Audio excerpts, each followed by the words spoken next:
This is Reality Dispatch, written by Jim Mins.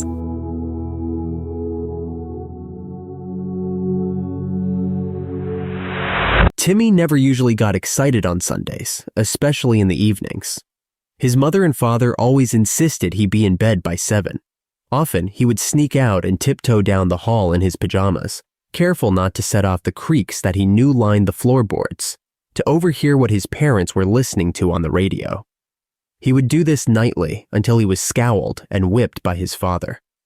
Only after experiencing the lick of his dad's belt did he not dare to stick his ear to the living room door any further. Before then, he was eager to get an audio sample of the humor.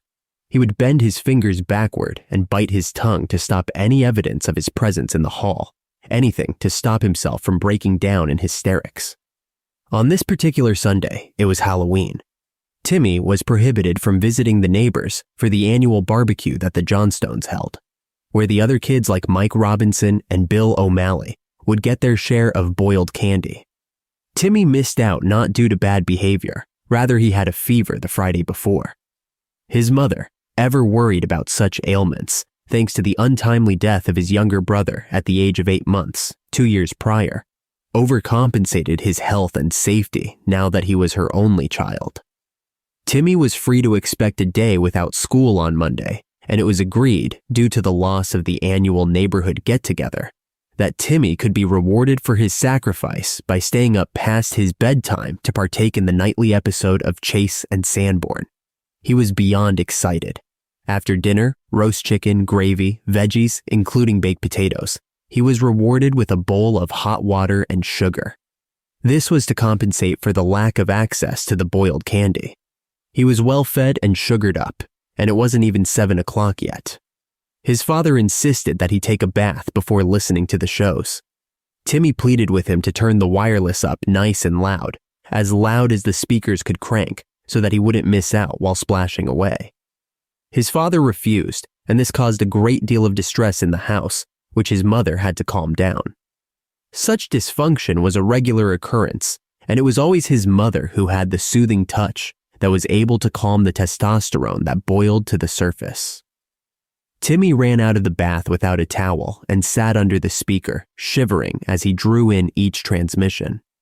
The cool October air flooded in through the open window that his mother had insisted remain to air out the smoke from his father's pipe. A flood of water trailed behind him, and his mother had to hold his father back by both wrists to stop him from assaulting Timmy for his disregard. "He's sick, Stanley," she said. "He's hardly sick, Maureen," Stanley replied. "Please," she'd say with flirtation. Her angular features and bold, deep blue eyes always provided the right antidote to his quick temper, an inheritance he had shared with his father and his grandfather, and so on, down the family tree where the men branched off. A towel was draped around Timmy as a grown-up trailed off to get his pajamas for him, to be dressed as he continued his indulgence of listening to the grown-up programs. It must have been his mother, for he heard the sizzle of a match strike in his peripheral, and knew on instinct that his father had sat himself down in his armchair and lit his pipe. His mother's arms assisted him in getting dressed, while his attention was focused on the announcer. "Ladies and gentlemen, it's the Chase and Sanborn Radio Hour," came an announcement to wild applause. "Ladies and gentlemen, what about children? They don't know I'm listening too," Timmy said with glee as his mother smiled at him, taking her own seat opposite his father. The fire crackled to his right, and a feeling of relaxed comfort swept over all three of them. They listened intently as the ventriloquist cast aspersions on the guests who had agreed to be fodder for the episode on that particular evening. The comedy concluded with a musical number that was timed perfectly for Timmy's need to relieve himself in the bathroom. "You off to bed, honey?" his mother asked. "No chance," Timmy replied. When he returned to the living room, his mother and father were both off their chairs, kneeling on the floor with his father's hands on the volume dial, trying to boost the output as loud as the machine could. His pipe was left behind on the side table with tobacco strewn all over. "What's wrong?" Timmy asked. "Shh," his mother replied. The announcer on the wireless filled the room. "Ladies and gentlemen, I have a grave announcement to make. Incredible as it may seem, both the observations of science and the evidence of our eyes lead to the inescapable assumption that those strange beings who landed in the Jersey farmlands tonight are the vanguard of an invading army from the planet Mars. Timmy ran to his parents so as not to be alone, even if it was by a foot or two at the entrance to the hall. His mother wrapped an arm around him and he curled into her lap. The battle which took place tonight at Grover Mills has ended in one of the most startling defeats ever suffered by an army in modern times. 7,000 men armed with rifles and machine guns pitted against a single fighting machine of the invaders from Mars. 120 known survivors.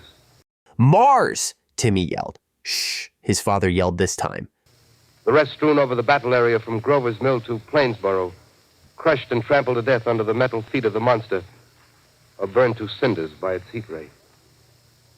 The monster is now in control of the middle section of New Jersey and has effectively cut the state through its center. Communication lines are down from Pennsylvania to the Atlantic Ocean. Railroad tracks are torn and service from New York to Philadelphia discontinued, except routing some of the trains through Allerton and Phoenixville. Highways to the north, south, and west are clogged with frantic human traffic. New York has fallen, his father said to his mother. Is that what he said? Yes, your sister. I've got to call her, she said as she stood, Timmy falling out of her lap and onto a heap on the floor. Maureen, the phone lines are down. Didn't you hear? I can't hear anything, Stanley. What does this all mean? I don't know. What is happening? Timmy yelled. His father stood up straight and clicked off the radio. Timmy, get my shells, next to my bed on the side table. There should be 30 there. I need all of them. 2 boxes, 15 each. Hurry, son. Timmy got to his feet and did as his father ordered. In his parents' bedroom, he pried open the side table drawer. The shells were at the very back, and he retrieved both boxes, giving them a little rattle to his ear to make sure they were full, and began the run back to the living room. It was empty, and he heard scuffling and the slamming of windows out in the back kitchen. He ran over to join his parents. His mother was switching off the lights and blowing out the candles in the kitchenette, whilst his father was shaking the windows that she had closed earlier to make sure they were secure and tight. He was holding his Winchester pump action in his right hand and held his left hand out hungrily for Timmy to hand him the shells. He placed the boxes down on the dining table alongside the unwashed dishes that Maureen had agreed to tidy up the following morning. He took an elbow to the plates and swept them off onto the floor, causing them to smash. He poured out the contents of the shells on the table and began to load up the shotgun. Timmy, you get back to the living room. You're barefoot, he warned. Maureen reached out for Timmy's hand and led him back into the living room. Let's check the windows, make sure they are boarded up, she said as they checked the latches of each. Mom, I'm scared.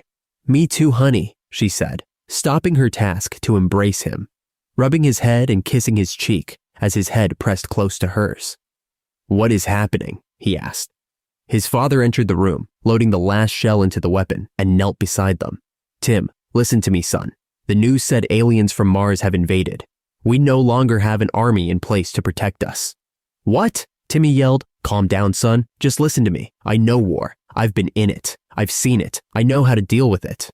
When I was in Germany, I saw many families homeless, fathers killed, mothers dead, children wandering the streets.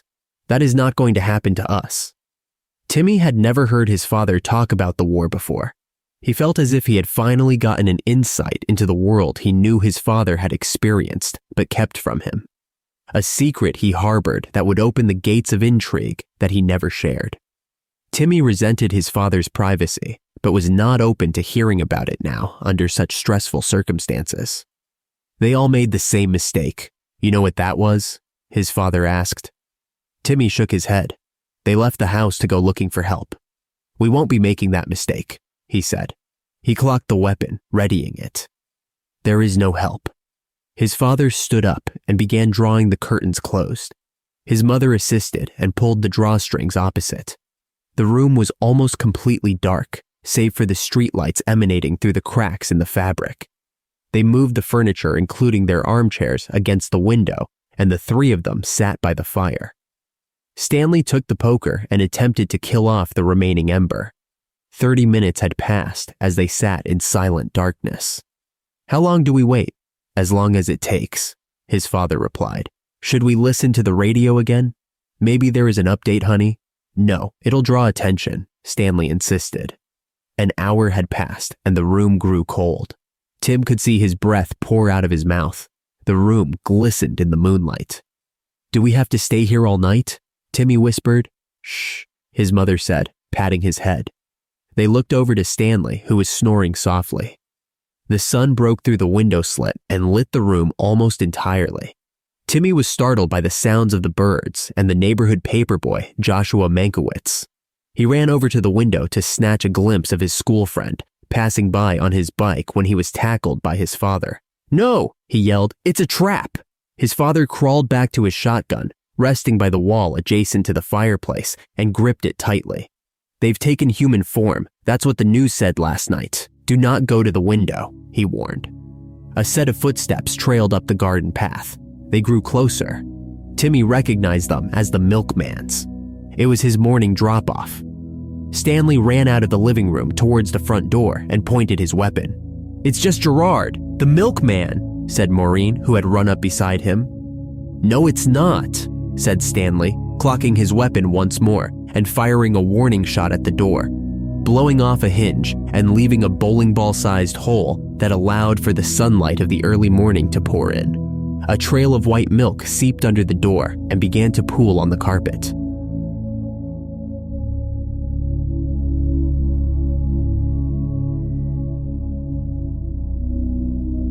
For more stories of fact-based fiction, head to jimmins.substack.com.